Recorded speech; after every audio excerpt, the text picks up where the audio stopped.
Assalamualaikum warahmatullahi wabarakatuh. Waalaikumsalam warahmatullahi wabarakatuh. Perkenalkan, kami dari kelompok 2 akan menjelaskan materi mengenai patok duga atau benchmarking yang beranggotakan Deni Martua Pardede, Muhammad Iqbal Maududi, Raisi Puspitasari, dan Siti Hasna Rosniati. Patok duga atau benchmarking muncul pada awal 1980, tetapi baru tahun 1990 mulai populer sebagai alat untuk meningkatkan kinerja perusahaan. Patok duga merupakan suatu proses belajar secara sistematika dan terus-menerus untuk menganalisis tata kerja terbaik untuk menciptakan dan mencapai tujuan dengan prestasi kelas dunia. Dengan membandingkan setiap bagian dari suatu perusahaan dengan perusahaan pesaing yang paling unggul dalam kelas dunia. HEM 1989 dalam Ginsberg 2008 mengemukakan bahwa benchmarking merupakan suatu proses pencarian secara kontinu untuk ide-ide baru dan metode-metode baru, praktek dan proses. Dan salah satu usaha mengadopsi praktek-praktek atau mengadaptasikan futures terbaik, kemudian menerapkannya untuk memperoleh hasil terbaik dari yang terbaik. Artinya, patok duga merupakan suatu proses perbaikan yang dilakukan secara terus-menerus untuk mencapai tujuan dan menghasilkan hasil terbaik. Misalkan, biasanya dalam perusahaan manufaktur atau industri, ketika ada problem atau trouble mesin, mereka selalu melakukan improvement bagaimana si mesin itu bisa trouble. Kemudian dianalisis apa penyebabnya sehingga menghasilkan produk reject. Dari melakukan improvement tersebut bisa menghasilkan analisis dan menghasilkan produk yang bagus. Kemudian tujuan utama patok duga benchmarking yaitu menemukan kunci atau rahasia sukses dan kemudian mengadaptasi dan memperbaikinya untuk diterapkan pada perusahaan yang melaksanakan patok duga tersebut. Next, faktor kunci definisi patok duga. Yang pertama ada proses yang berkesinambungan. Seperti pengertian dari patok duga di atas, patok duga merupakan proses perbaikan yang dilakukan secara terus-menerus atau berkesinambungan. Yang kedua ada pengukuran. Pengukuran di sini bisa disebut sebagai tolak ukur untuk menunjukkan suatu pengukuran analisis dari celah antara praktek yang dilakukan. Yang ketiga produk, jasa, dan praktek. Ketiga elemen ini sangat berkaitan karena menyangkut dengan konsumen. Ketika menghasilkan produk, jasa, dan praktek yang berkualitas akan memberikan kepuasan terhadap pelanggan. Yang keempat ada perusahaan terkenal dengan pemimpin industri dunia. Ada selanjutnya akan disampaikan oleh Raisi Puspitasari. Iya, saya lanjut. Selanjutnya ada dasar pemikiran perlunya patok duga atau benchmarking. Salah satu dasar pemikiran perlunya patok duga adalah bahwa tidak ada gunanya persaingan diri di dalam suatu laboratorium, khusus untuk berusaha menemukan proses baru yang dapat meningkatkan kualitas atau mengurangi biaya apabila proses itu sendiri sudah ada.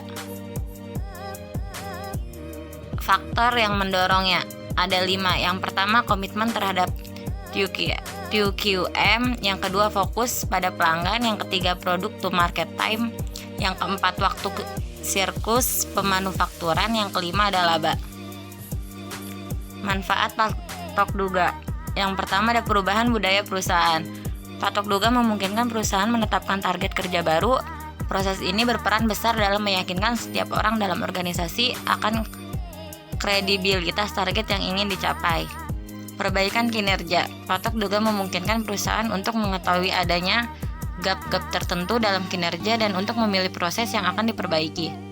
Peningkatan kemampuan SDM.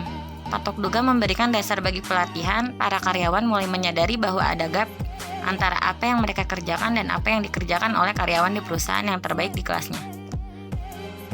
Selanjutnya, jenis-jenis patok duga atau disebut benchmarking. Yang pertama, internal. Pendekatan dilakukan dengan membandingkan operasi suatu bagian dengan bagian internal lainnya dalam satu organisasi. Yang kedua, kompetitif. Pendekatan dilakukan dengan mengadakan perbandingan dengan berbagai pesaing. Yang ketiga, fungsional. Pendekatan dilakukan dengan membandingkan fungsi atau proses dari perusahaan yang berada di berbagai industri. Yang keempat, generik. Pendekatan dilakukan dengan membandingkan pada proses bisnis fundamental yang cenderung sama dengan setiap industri. Next. Evolusi konsep. Patok duga benchmarking. Yang pertama, reverse engineering. Dilakukan perbandingan karakteristik produk, fungsi produk, dan kinerja terhadap produk sejenis dari pesaing. Competitive benchmarking. Menambah perbandingan terhadap proses yang memungkinkan produk unggul. Yang ketiga, proses benchmarking cakupan lebih luas dengan anggapan dasar bahwa beberapa proses bisnis perusahaan terkemuka yang sukses memiliki kemiripan dengan perusahaan yang akan melakukan patok duga. Yang keempat, strategi benchmarking berkaitan dengan arah strategis jangka panjang, mengevaluasi alternatif implementasi strategi bisnis dan memperbaiki kinerja dengan memahami dan mengadaptasi strategi yang telah berhasil. Dan yang kelima, global benchmarking mencakup semua generasi dengan tambahan bahwa cakupan geografisnya sudah mengglobal dengan membandingkan terhadap mitra global maupun pesaing. Next. Peranan manajemen dalam patok duga. Yang pertama, komitmen terhadap perubahan. Patok duga membutuhkan komitmen yang sungguh-sungguh. Bila komitmen ini tidak ada, hanya akan menjadi pemborosan biaya dan tenaga. Dan yang kedua, pendanaan. Dana ini mendukung perjalanan tim untuk mengunjungi organisasi-organisasi yang memiliki proses terbaik di tasnya. Dan yang ketiga, sumber daya manusia. Memutus pihak sumber daya manusia mana yang melakukan patok duga. Yang keempat, pengungkapan. Manajemen berwenang membuat keputusan untuk mengungkap suatu informasi. Dan yang kelima, keterlibatan. Manajemen harus terlibat secara aktif dan nyata dalam setiap aspek proses patok duga. Yang pertama, dari riset in-house. Jadi melakukan penilaian terhadap informasi dalam perusahaan sendiri maupun informasi yang ada di publik. Yang kedua, riset pihak ketiga, membiayai kegiatan benchmarking yang akan dilakukan oleh perusahaan surveyor. Ketiga, ada pertukaran langsung, yaitu pertukaran informasi secara langsung dapat dilakukan melalui kuesioner survei, melalui telepon, dan lain-lain. Dan yang keempat, kunjungan langsung, yaitu melakukan kunjungan ke lokasi mitra benchmarking, atau cara ini bisa dianggap yang paling efektif.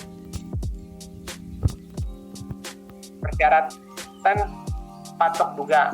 Yang pertama, ada kemauan dan komitmen, keterkaitan tujuan strategik, tujuan untuk menjadi terbaik bukan hanya untuk perbaikan.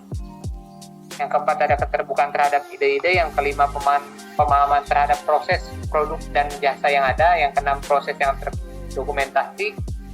Yang ketujuh, keterampilan analisis proses.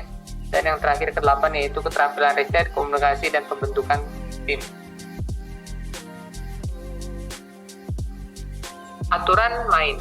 Langkah yang baik misalnya memanfaatkan penelitian sekunder untuk mendapatkan data umum tentang perusahaan yang akan dipatok duga, melakukan riset pasar dan survei mengenai kepuasan pelanggan. Yang kedua itu ada langkah keliru, misalnya menyuap suara untuk menjadi informan, menyadap rahasia perusahaan yang akan dipatok duga, ataupun terhadap aktivitas komunikasinya.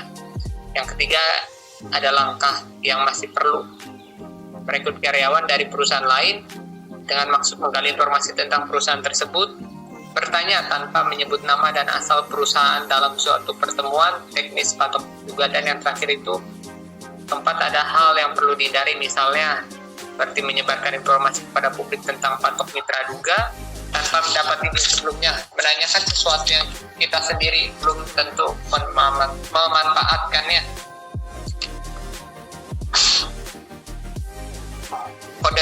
Kode etik internasional yang harus diikuti antara lain, yang pertama ada prinsip legalitas, kedua prinsip pertukaran, ketiga prinsip kerahasiaan, keempat prinsip penggunaan, kelima prinsip kontak pihak pertama, dan yang keenam prinsip kontak pihak ketiga. Hambatan-hambatan patok duga. Yang pertama ada fokus internal, kedua tujuan patok duga terlalu luas, ketiga schedule yang tidak realistis, yang keempat komposisi tim yang kurang tepat, kelima bersedia menerima in class, keenam penekanan yang tidak tepat, ketujuh kekurang pekaan terhadap mitra, dan yang terakhir kedelapan dukungan manajemen puncak yang terbatas. Sekian presentasi dari kelompok 2, mudah-mudahan bermanfaat. Wassalamualaikum warahmatullahi wabarakatuh. Waalaikumsalam warahmatullahi wabarakatuh.